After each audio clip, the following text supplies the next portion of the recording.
So we'll talk about that in just a moment. As I mentioned, I asked him about the attack by Iran and the seizure of 2 out of the 3 container ships in the Strait that they confronted.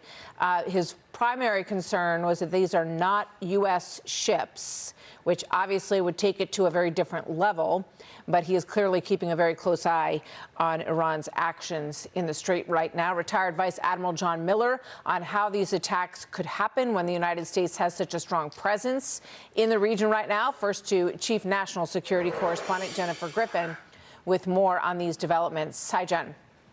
Hi, Martha. Well, early this morning, an Iranian Revolutionary Guard Corps gunboat fired at the Liberian-flagged Greek-owned container ship 15 nautical miles northeast of Oman, causing heavy damage to the bridge. 3 hours later, UK MTO, a trusted British ship tracking group, reported a second incident, this time 8 nautical miles west of Iran, where the Euphoria, a Panama-flagged container vessel, was attacked just off Iran's coast.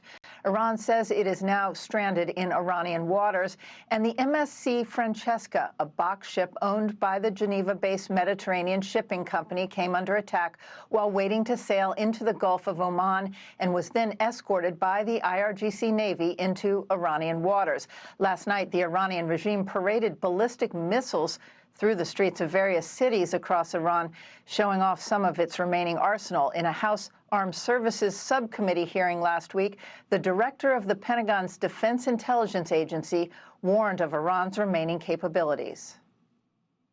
Despite significant degradation of Iranian military capabilities through coalition strikes during Operation Epic Fury, Tehran retains thousands of missiles and one-way attack UAVs capable of threatening U.S. and partner forces throughout the region. A new analysis by the Center for Strategic and International Studies warns that during 7 weeks of war against Iran, the U.S. military has depleted 45% of its precision strike missiles and half of its inventory of THAAD and Patriot missiles needed to intercept ballistic missiles.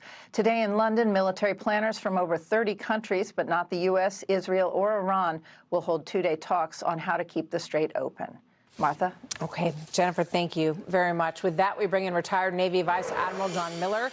He served as commander of the U.S. Naval Forces Central Command. He's now a fellow with the Jewish Institute for the National Security of America. Admiral Miller, thank you very much for joining us today. So I guess the first question is clearly your reaction and your thoughts on these 2 seizures of ships by Iran. It sounds like they then corralled them into Iranian water and are holding them there, and an attack on a 3rd ship. Well, Martha, thanks for having me. I think it's very interesting that the president indicated that he wanted to extend the ceasefire ostensibly because we think that there's some benefit for further negotiation, and the Iranian regime response to that is to attack civilian merchant shipping traveling in the Strait of Hormuz. Those ships, as I understand it, had permission from Iran to make that transit. They were transiting along the route that Iran recommends.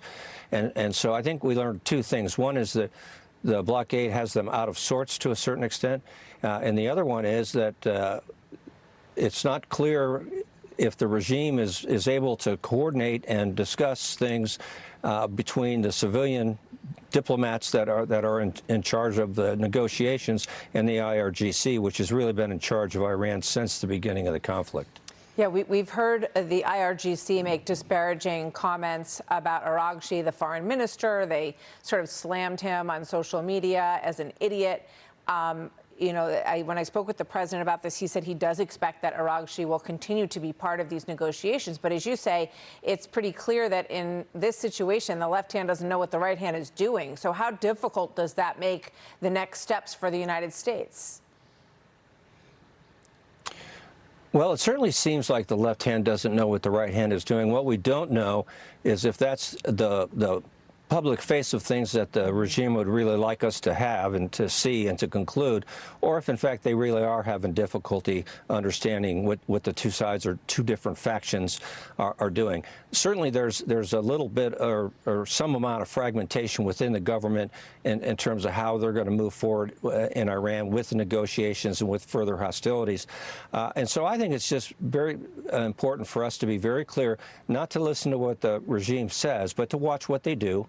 and then to negotiate and then conduct our kinetic activity, if necessary, accordingly. You know, we saw this demonstration of missiles going through the streets in Iran. Obviously, they're trying to demonstrate to their own people that they still have plenty of missiles left. These were gunboat attacks, and we know that some of their smaller ships, some of their smaller boats are kind of nimble and capable of carrying these out. How does the U.S. blockade prevent further seizures of Iranian ships, or is that not their role? That isn't the role of the blockade. It's not what they're trying to do, not really what they're capable of doing. So the role of the blockade is to keep ships that are inbound to Iranian ports from getting there, and to get ships that are outbound from Iranian ports to keep them from getting out of the Gulf of Oman. So I think thus far that has been a largely effective exercise. But they're not enforcing the entire strait. And so if we want the IRGC to be either unwilling or unable to conduct these operations in the strait with their small boats, we're either going to have to negotiate that, which doesn't seem likely, or we're going to have to start taking action against those small boats. And how would we do that? Well, we have experience conducting those kind of attacks, so certainly we have a lot of surveillance assets available to us. We have a tremendous advantage in terms of air power, and so we don't have to rely on the ships that are part of the blockade to take out these small boats. We can use air power to take out these small boats. So the EU and European nations are getting together and meeting about how to keep the strait a free and open waterway, although they were not at all helpful when the president asked for them to be helpful during the initial stages of this. But now they're meeting and trying to figure out how they're going to do this. And it just raises the question of, would a larger presence of allies in this area prevent these kind of attacks from going on? Because it appears that if Iran thinks that it's, can seize a couple of ships every week or every few days or attack a ship here and there, they're going to lower the traffic in the strait without a huge, without a huge exertion on their part. It can be these sporadic attacks that might chill trade in the area. Well, Iran gets pressure from the blockade because it puts economic pressure on the regime, but they're also getting pressure from other countries, and they're getting pressure, I think, from China now, who doesn't rely just on Iranian oil, although they like to have that discounted oil that they've been getting. But they get about 60% of all of their oil into China comes from the Gulf. And so the fact that the other Gulf countries can't export has an impact in China. It has an impact on the global economy. So that pressure is going to be very helpful, I think, in the future. And coalition partners would certainly be welcome. Admiral Miller, thank you very much. Good to have you here, sir.